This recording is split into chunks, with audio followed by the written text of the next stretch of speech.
राजस्थान की राजधानी जयपुर के अंदर कुछ सीटें ऐसी हैं जिन सीटों पर आज तक भी कांग्रेस अपना कब्जा नहीं जमा पाई है। वो सीटें कुछ राजनीतिक समीकरणों में कही जाती है कि भाजपा का गढ़ है, तो कुछ लोग कहते हैं कि कांग्रेस यहां से कभी जीत ही नहीं सकती। अब समझना यह है कि आखिर इन विधानसभा सीटों में ऐसा है क्या, वो विधानसभा सीटें आखिर है कौन सी। कांग्रेस की राज्य आलाकमान और कांग्रेस की केंद्रीय आलाकमान को आखिर क्या कुछ समझना पड़ेगा कि विधानसभा के अंदर ये सीटें भी आएंगी कांग्रेस की। आज ऐसी ही एक सीट विद्याधर नगर विधानसभा का पूरा समीकरण समझेंगे, जानेंगे और ये वजह भी जानेंगे कि अब तक यहां पर कांग्रेस क्यों अपना खाता नहीं खोल पाई है। और विद्याधर नगर विधानसभा के अलावा सांगानेर और मालवीय नगर दो और ऐसी विधानसभा है जहां पर भी कांग्रेस का खाता नहीं खुला है। क्यों नहीं खुला है, क्या वजह है कि नहीं खुला है और क्या करना पड़ेगा कांग्रेस की आलाकमान को या कांग्रेस के राज्य आलाकमान को जिससे वो खाता खुले। ये बिल्कुल ठीक समय है कि कांग्रेस की आलाकमान को इसके बारे में सोचना पड़ेगा। तो सबसे पहले आज बात करेंगे विद्याधर नगर विधानसभा की, लेकिन अगर उससे पहले आपने अभी तक हमारा चैनल सब्सक्राइब नहीं किया है तो तुरंत कर लीजिए, क्योंकि इस तरह के दिलचस्प विश्लेषण, राजनीति के परत के नीचे की परत और पर्दे के पीछे का पर्दा खोलने वाले विश्लेषण हम केवल राजस्थान संवाद पर बताते हैं। तो आज बात कर रहे हैं विद्याधर नगर विधानसभा क्षेत्र की। ये विद्याधर नगर विधानसभा क्षेत्र हमेशा से भाजपा का गढ़ रहा है। यहां पर नरपत सिंह राजवी पिछले कुछ वक्त से लगातार जीतते आ रहे हैं। नरपत सिंह राजवी कौन है, ये ज़्यादा लोगों को जानने की ज़रूरत इसलिए नहीं है क्योंकि ये पूर्व मुख्यमंत्री भैरों सिंह शेखावत के दामाद हैं और कहीं ना कहीं बहुत ज़बरदस्त तरीके से ये यहाँ से जीतते हैं। इनके सामने कांग्रेस कभी भी खाता नहीं खोल पाई है। उन्होंने यहाँ से पहले राजपूत और फिर महाजन कैंडिडेट्स खड़े करके देख लिए, लेकिन लगातार वो हार लेती आई है और लगातार वो हार का मुंह देखती आई है। तो क्या इसका मतलब ये है कि विद्याधर नगर में कांग्रेस के पास कोई ऐसा कैंडिडेट ही नहीं है जो उन्हें जीत दिला सके? बिल्कुल ऐसा नहीं है। कांग्रेस के पास कैंडिडेट है, लेकिन ये राज्य आलाकमान और कांग्रेस की केंद्रीय आलाकमान क्योंकि जिताऊ कैंडिडेट को टिकट नहीं दे रही और अपने समीकरण समझ नहीं रही, इस वजह से ये हो रहा है कि अभी तक विद्याधर नगर विधानसभा क्षेत्र में कांग्रेस अपना खाता नहीं खोल पाई है। अब समझते हैं क्या वो समीकरण है और क्यों ये खाता नहीं खुला है। जरा ध्यान से इस बात को सोचिएगा, समझिएगा जो मैं समझाने जा रहा हूं। तो यहां पर हम समझते हैं कि विद्याधर नगर विधानसभा क्षेत्र का जातीय समीकरण क्या कहता है। इस पूरे क्षेत्र में 95,000 तकरीबन ब्राह्मण वोटर हैं। राजपूत वोटर्स की बात करें तो वो 55,000 हैं और महाजन वोटर्स की बात करें तो वो 50,000 है। अब सबसे ज्यादा वोटर्स आप देखें ब्राह्मण हैं, फिर भी बीजेपी का राजपूत कैंडिडेट लगातार जीतता है। अब कांग्रेस यहां पर करती यह है कि उसके सामने पहले राजपूत को टिकट दे रही थी, फिर महाजन को टिकट दे रही थी। समझने वाली बात है कि राजपूत ट्रेडिशनल वोट बैंक है बीजेपी का, और आप अगर वैसे ही कैंडिडेट को उतार रहे हो तो पहले से वो वोट डिवाइड हो रहा है।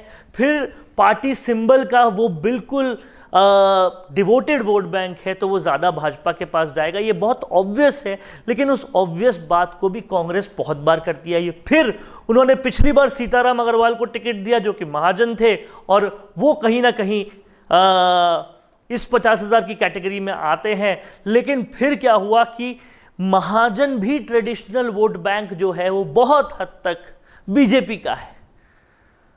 तो वो भी उन्हें नहीं मिला। लेकिन अभी तक जो सबसे बड़ा वोट बैंक है उस पर नजर डाली ही नहीं कांग्रेस ने, कांग्रेस की सबसे बड़ी गलती रही। इसके बाद और समझते हैं, यहाँ पर 35,000 SC ST भी है, 32,000 सैनी भी है और 30,000 मुस्लिम भी है। तो SC ST और मुस्लिम कांग्रेस के पास आ सकते हैं, लेकिन यहाँ पर आपके पास मेजरली चीज़ें कट गई, इसलिए कांग्रेस को यहाँ पर अभी तक जातीय समीकरण के हिसाब से कुछ खास मिल नहीं पा रहा था। कुमावत वोट बैंक 15,000 करीब है, जांगीर वोट बैंक 14,000 करीब है और जाट और अन्य वोट बैंक 14,000 और 10,000 करीब है। अब समझने वाली बात यह है कि जो मेजर वोट बैंक है, आपने वहां पर अभी तक वो कैंडिडेट्स उतारे जो कि भाजपा के डिवोटेड वोट बैंक्स हैं, इसीलिए आपको कोई खास बेनिफिट मिला नहीं। और कांग्रेस के सिंबल तले मुस्लिम और SC ST वोट ज़्यादा मिल सकते हैं, लेकिन क्योंकि आपने मेजर वोट्स को छोड़ दिया, इसीलिए इनका कुछ खास फायदा मिल नहीं रहा। अब समझिए, बीजेपी से प्रमुख उम्मीदवार यहां केवल एक ही है, नरपत सिंह राजवी, और वो लगातार जीतते आए हैं, क्योंकि साफ और सीधी सी बात है कि वो राजपूत का जो ट्रेडिशनल वोट बैंक है वो पहले से बीजेपी का था। ये भैरव सिंह शेखावत के दामाद भी हैं, सब कुछ इनके समीकरण के साथ साथ में बैठ रहा है, और कांग्रेस ने अभी तक कोई मजबूत दावेदार पेश नहीं किया। लेकिन यहां पर जो कांग्रेस के प्रमुख उम्मीदवार अभी देखे जा रहे हैं, वो एक तो है सीताराम अग्रवाल और दूसरी है मंजू शर्मा।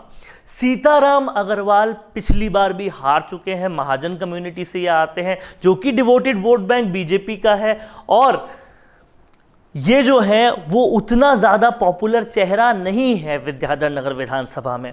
लेकिन कांग्रेस ने जिस कैंडिडेट की तरफ अभी तक देखा नहीं, उनको टिकट दिया नहीं, उनको मौका मिला नहीं, वो है मंजू शर्मा। ये है कांग्रेस का वहां पर डीप असेट, जिनको कांग्रेस को देखना चाहिए। अब ये डीप असेट क्यों है और इनको टिकट देने से कैसे कांग्रेस के पक्ष में सारे समीकरण आ सकते हैं, वो आज मैं इस वीडियो में आपको समझाता हूं। कांग्रेस यहीं पर बहुत बड़ी गलती करती है कि अपने अच्छे कैंडिडेट को पहचानती नहीं है। तो सबसे पहले समझते हैं कि कांग्रेस आखिर गलती कर क्या रही है। गलती, जैसा कि मैंने आपको बताया, जातिगत समीकरण को देखे बिना वो टिकट दे रही है, ये सबसे पहली गलती है।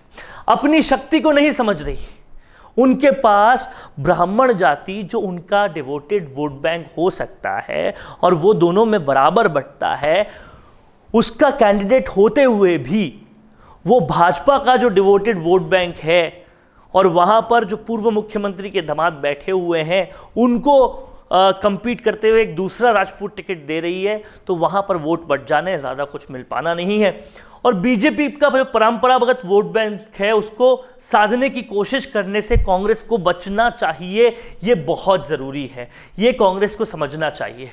तो विद्याधर नगर विधानसभा क्षेत्र के समीकरण को अगर समझें और ध्यान से समझें, तो आपको कुछ बातें समझनी पड़ेगी यहाँ पर कि विद्याधर नगर विधानसभा क्षेत्र में 2004 के नगर निगम चुनावों के में 7 वार्ड आते थे। इन 7 वार्डों के चुने हुए प्रत्याशियों में से अनारक्षित वार्डों में सभी में अधिकतर ब्राह्मण या महाजन समुदाय के पार्षद चुने गए। तो आप समझिएगा कि 7 वार्डों में अभी तक जो पार्षद चुने गए हैं, पार्षद एक छोटी इकाई होती है, शहरी इकाई होती है, उनमें से ज़्यादातर में 7 वार्ड आते हैं, जिनमें से 7 वार्डों में सबसे ज़्यादातर में ब्राह्मण और महाजन चुने गए हैं।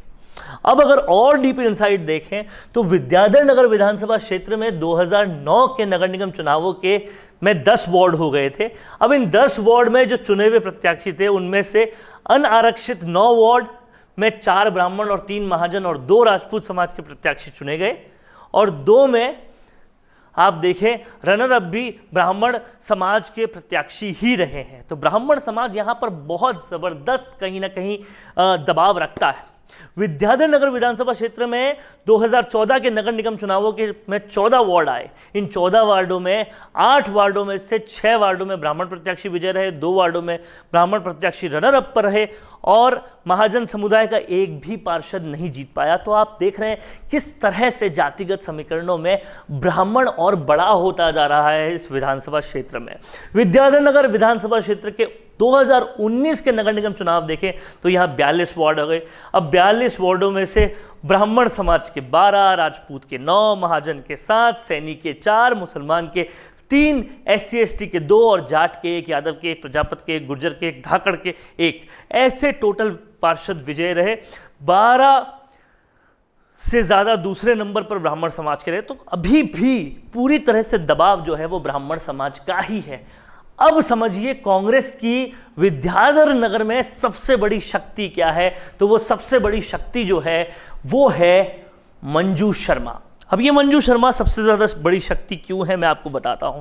पहली बात तो ये ब्राह्मण है, दूसरी बात ये अभी राजस्थान राज्य विप्र कल्याण बोर्ड की उपाध्यक्ष है, राजस्थान प्रदेश कांग्रेस कमेटी की प्रदेश सचिव रही है, वार्ड 7 से पार्षद रही है 14 से 20 तक, फिर महासचिव रही है प्रदेश महिला कमेटी की, पूर्व चेयरमैन रही है सीवर समिति की, फिर वार्ड नंबर 10 से भी पार्षद रही है 2004 से 2009 तक, पूर्व पार्षद रही है वार्ड नंबर 8 से भी 2009 से 2014 तक, पूर्व सचिव रही है नगर निगम जयपुर प्रतिपक्ष 2004 से 2009 तक, पूर्व सचिव प्रदेश महिला कांग्रेस कमेटी, पूर्व सचिव प्रदेश शहर जिला कांग्रेस कमेटी, प्रदेशाध्यक्ष राजस्थान गौड़ ब्राह्मण महासभा, महिला अध्यक्ष झोटवाड़ा ब्राह्मण महासभा, महिला अध्यक्ष नव जन जागृति मंच जयपुर, उप प्रधान राजस्थान राज्य भारत स्काउट गाइड, सचिव all India human rights association, संरक्षक जागृति ग्रुप ऑफ एजुकेशन, सदस्य जयपुर समारोह नगर निगम जयपुर, सदस्य high power committee, smart city Jaipur. तो कहने का मतलब ये है कि सामाजिक रूप से बहुत ज़्यादा एक्टिव रही है, कांग्रेस के संगठनात्मक रूप से बहुत ज़्यादा एक्टिव रही है, और कहीं ना कहीं इस पूरे विद्याधर नगर विधानसभा क्षेत्र की आधे से ज़्यादा वार्ड्स की, क्योंकि पहले ये वार्ड इतने छोटे नहीं थे, काफ़ी बड़े थे, तो अगर देखा जाए तो आधे से ज़्यादा वार्ड को वो रिप्रेजेंट कर चुकी है एज अ पार्षद इन तमाम सारे सालों में। तो इनकी जान पहचान कहें, इनको जानने वाले लोग कहें, वो बहुत ज़्यादा है और हमेशा बार बार ये चुनकर आती रही है, तो लोग इन्हें पसंद भी कर रहे हैं, उसमें भी कोई डाउट नहीं है। अगर इसके बाद भी और तरीके से समझे कि क्यों मंजू शर्मा ही सबसे बड़ी शक्ति है, तो आधे से ज़्यादा वोटों का वो प्रतिनिधित्व बतौर पार्षद कर चुकी है, इसलिए सबसे बड़ी शक्ति है कांग्रेस की। विद्याधर नगर विधानसभा क्षेत्र में लगभग 28% मतदाता ब्राह्मण समाज के, और हमने पहले देखा कि कैसे ब्राह्मण समाज का दबदबा बढ़ता ही जा रहा है इस विधानसभा क्षेत्र में, और ये इसी समाज से है। ब्राह्मण समाज के विभिन्न संगठनों में पदाधिकारी के रूप में ऑलरेडी काम कर रही है, तो लोग इन्हें जानते, पहचानते, मानते, सम्मान देते पहले से हैं। वर्तमान में ये राजस्थान विप्र कल्याण बोर्ड के माध्यम से समाज के अधिकतर ब्राह्मण संगठनों और सामाजिक लोगों से जुड़ाव इनका रहा है। तो आप समझ रहे हैं कि कितना बड़ा असेट होते हुए भी कांग्रेस अभी तक इनको टिकट नहीं दे रही है। इस बार भी नहीं दिया तो बहुत बड़ी गलती यहां पर कांग्रेस करेगी। विद्याधर नगर विधानसभा क्षेत्र में 75% मतदाता जो है वो शेखावटी परिक्षेत्र के हैं। अब आप समझिएगा कि जो रहने वाले लोग हैं वहाँ पर, जो हेल जहाँ से करते हैं वो शेखावटी के, या तो झुंझुनू के हैं या सीकर के हैं, और मंजू शर्मा का जो परिवार है वो भी यहीं से है, या तो झुंझुनू से है या सीकर से है। तो कहीं ना कहीं वो जुड़ाव बहुत ज़बरदस्त है। औद्योगिक इकाई में, क्योंकि विद्याधर नगर विधानसभा क्षेत्र का बहुत बड़ा क्षेत्र औद्योगिक है, उस इकाई में व्यक्तिगत संपर्क बहुत सालों से है, क्योंकि इतना लंबा वक्त पार्षद के रूप में गुजारा है। विद्याधर नगर में एक बड़ी स्कूल को ये संचालित करती है, तो अभिभावकों से आसपास के बहुत ज़बरदस्त इनका ताल्लुकात है। और साथ साथ मंजू शर्मा लगातार राहत कैंप, मेडिकल शिविर आयोजन करती रहती है, जिसकी वजह से भी इनका पेनिट्रेशन लोगों में काफ़ी है। तो इस बात को समझना पड़ेगा कि क्यों ये इतनी ज़बरदस्त तरीके से विद्याधर नगर विधानसभा में कैंडिडेट होने के बावजूद कांग्रेस जो है ये समझ नहीं रही कि भाजपा के वोट बैंक वाला कैंडिडेट आप अगर उतारोगे, जो उनका ट्रेडिशनल वोट बैंक है राजपूत या महाजन, तो आपको वोट नहीं मिलेंगे। जबकि आपको दिख रहा है कि जो समीकरण है वो ब्राह्मणों की तरफ जा रहा है, और आपके पास ऑलरेडी इतना एक्सपीरियंस्ड ब्राह्मण कैंडिडेट है जिसका ये पूरा अचीवमेंट है, ये एक्सपीरियंस है, ये एक्सपोजर है। तो कहीं ना कहीं कांग्रेस के पास एक बहुत बड़ा असेट है। और अब ये समझना पड़ेगा कि जो विधानसभा क्षेत्र अभी तक कांग्रेस बिल्कुल भी कब्जा नहीं कर पाई है, वहां गलती कहां हो रही है, ये कांग्रेस को बैठ के चिंतन मनन करने की ज़रूरत है और ऐसे कैंडिडेट्स को पहचानने की ज़रूरत है। मंजू शर्मा के बारे में बतौर नगर निगम के पार्षद से लेकर बतौर अभी जो सामाजिक तरीके से एक्टिव हुई है, विप्र कल्याण बोर्ड की उपाध्यक्ष है, अगर मैं पूरी बात करूं तो ये एक ऐसी महिला पार्षद है जो पूरा काम खुद करती है, परिवार वाले नहीं करते, खुद करती है और कहीं ना कहीं हर जगह एक्टिव रहती है।